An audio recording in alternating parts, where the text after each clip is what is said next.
दुष्काळी परिस्थितीवर मात करून यंदा द्राक्षांचं विक्रमी उत्पादन, साखर उत्पादनात यंदा महाराष्ट्र अग्रेसर राहण्याची शक्यता, महात्मा फुले जल आणि भूमी संधारण अभियानासाठी शासनाकडून आणखी निधी मिळणार, चारा छावणीतल्या गुरांसाठीच्या खर्चाची मर्यादा वाढणार आणि साताऱ्यात ज्वारी गहू तांदूळ महोत्सवाला मोठा प्रतिसाद। नमस्कार, आता पाहूया सविस्तर वृत्त। यंदा दुष्काळी परिस्थिती असताना द्राक्ष उत्पादनानं मात्र चांगली बातमी दिली आहे। द्राक्षांचं यंदा उच्चांकी उत्पादन झालं असून निर्यातीमध्ये सुद्धा द्राक्षांनी बाजी मारली आहे।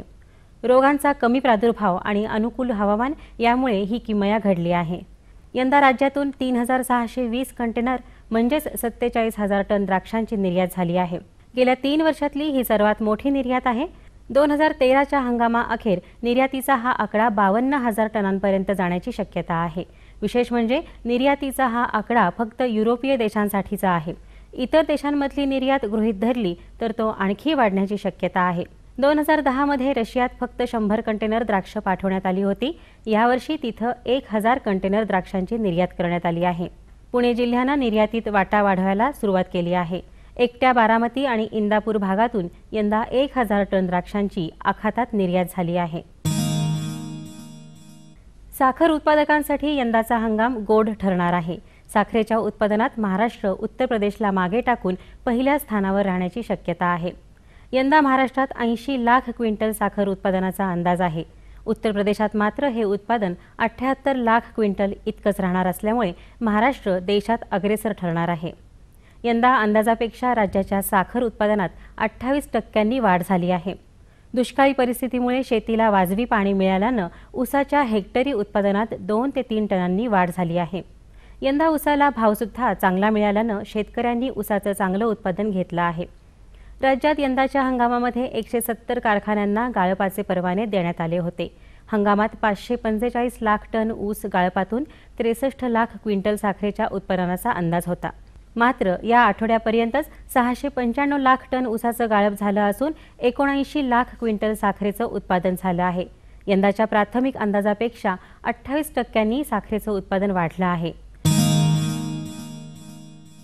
दुष्काळी परिस्थिती पुन्हा उद्भवू नये म्हणून राज्यात महात्मा फुले जल आणि भूमी संधारण अभियान आणखी मोठ्या प्रमाणावर राबवलं जाणार आहे। जुने पाझर तलाव, बंधाऱ्यांची दुरुस्ती करणं, गाळ काढणं, विहिरींची दुरुस्ती करणं अशी कामं मोठ्या प्रमाणावर हाती घेण्यात येणार आहेत। पाऊस पडण्यापूर्वीच ही कामं पूर्ण करून पाणी अडवण्यासाठी मोठ्या प्रमाणावर प्रयत्न करण्यात येणार आहेत।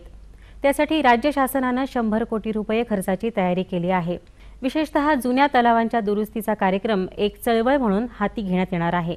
सध्या या अभियानासाठी 25 कोटी रुपये निधी मंजूर असून तो 100 कोटी रुपयांवर नेण्याचा मानस राज्य शासनानं व्यक्त केला आहे। राज्यातल्या दुष्काळी परिस्थितीमुळे छावण्यांमधल्या गुरांसाठीच्या खर्चाची मर्यादा आता वाढणार आहे। राज्य शासनानं नुकताच हा निर्णय घेतला आहे। सध्या मोठ्या जनावरांसाठी दर दिवशी 60 रुपये आणि लहान जनावरांसाठी 30 रुपये खर्च करण्यात येतो। ही मर्यादा वाढवण्यात आली आहे। आता मोठ्या जनावरांसाठी 75 रुपये आणि लहान जनावरांसाठी 35 रुपये खर्च देण्यात येणार आहे। राज्यात सध्या 881 छावण्या सुरू असून त्यामध्ये एकूण 6,79,000 जनावरं आहेत। चारा छावण्यांवर आतापर्यंत 484 कोटी रुपये एवढा खर्च झाला असून चारा वितरणासाठी आतापर्यंत एकूण 840 कोटी इतका निधी देण्यात आला आहे।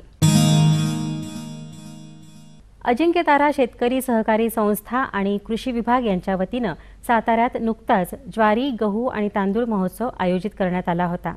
खासदार उदयनराजे भोसले, आमदार शिवेंद्रसिंह राजे भोसले, वेदांतिका राजे भोसले यांच्या उपस्थितीत या महोत्सवाची सुरुवात झाली। या महोत्सवात ज्वारी, तांदूळ आणि गव्हाचे दुर्मिळ वाण घेऊन शेतकरी सहभागी झाले होते। सातारा जिल्ह्यातल्या सगळ्या तालुक्यातल्या शेतकऱ्यांनी महोत्सवात सहभाग नोंदवला। महोत्सवात 251 स्टॉल्स उभारण्यात आले होते। शेतकऱ्यांचा माल थेट खरेदी करता येत असल्यामुळे सातारकरांचा मोठा प्रतिसाद या महोत्सवाला मिळाला। सुमारे 2 कोटी रुपयांची उलाढाल या महोत्सवात झाली। हे 4थं वर्ष आहे आणि गेले 4 वर्ष खूप चांगला प्रतिसाद संस्थेला इथं लाभलेला आहे। शेतकऱ्यांचा माल कुठलीही दलाली, हमाली, आडत, कट्टी, ऑक्ट्रॉय न जाता हा थेट ग्राहकापर्यंत जातो आणि ग्राहकाला पण चांगला माल स्वस्त वाजवी दरात मिळतो। म्हणून ग्राहकाचा पण आणि शेतकऱ्याचा असं दोघांचंही हित सांभाळण्याचा प्रयत्न इथं संस्था करत आहे। राष्ट्रीय फलोत्पादन अभियानाअंतर्गत दुष्काळग्रस्त फळबागांच्या शेतकऱ्यांना शासनातर्फे मदतीच्या धनादेशाचं वाटपही यावेळी मान्यवरांच्या हस्ते करण्यात आलं। तापमानातील वाढीमुळे भेंडी या पिकावर हळद्या म्हणजेच पानाच्या शिरा पिवळ्या होणे या विषाणूजन्य रोगाचा प्रादुर्भाव वाढणार आहे। या रोगाचा प्रसार हा रस शोषणाऱ्या पांढरी माशी या किडीपासून होतो। या किडीच्या नियंत्रणासाठी इमिडाक्लोप्रिड 4 मिलीलिटर किंवा थायमोथेक्झाम 4 ग्रॅम किंवा मिथाइल डिमेटॉन 10 मिलीलिटर प्रति 10 लिटर पाण्यात मिसळून फवारणी करावी।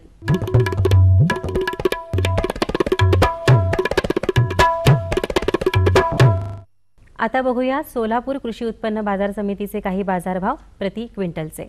बाजरी कमाल 1500 रुपये किमान 1226 रुपये, गहू कमाल 2560 रुपये किमान 1600 रुपये, ज्वारी कमाल 2100 रुपये किमान 1600 रुपये, तांदूळ कमाल 5150 रुपये किमान 1800 रुपये, हरभरा कमाल 3551 रुपये किमान 3260 रुपये, तूर कमाल 4301 रुपये किमान 4301 रुपये, केळी कमाल 700 रुपये किमान 250 रुपये, लिंबू कमाल 4600 रुपये किमान 300 रुपये। कृषी बाजारभाव विषयक अधिक माहितीसाठी www.agmarknet.nic.in किंवा www.msamb.com या संकेतस्थळाला भेट द्या।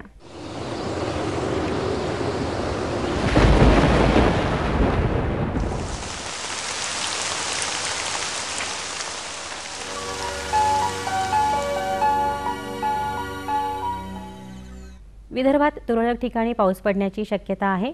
कोकण, मराठवाडा आणि मध्य महाराष्ट्रात हवामान मुख्यतः कोरडं राहील।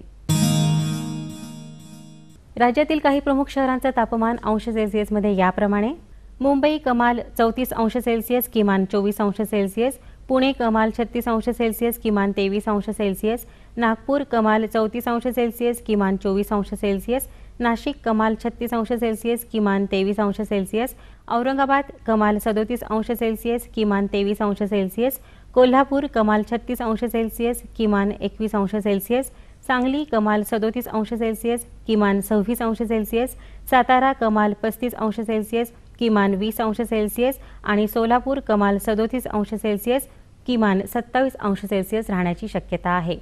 हवामान विषयक अधिक माहितीसाठी भारतीय हवामान विभागाच्या www.imd.gov.in या संकेतस्थळाला भेट द्या। या होत्या आजच्या कृषी वार्ता। पुन्हा भेटूया पुढच्या भागात। तोपर्यंत नमस्कार।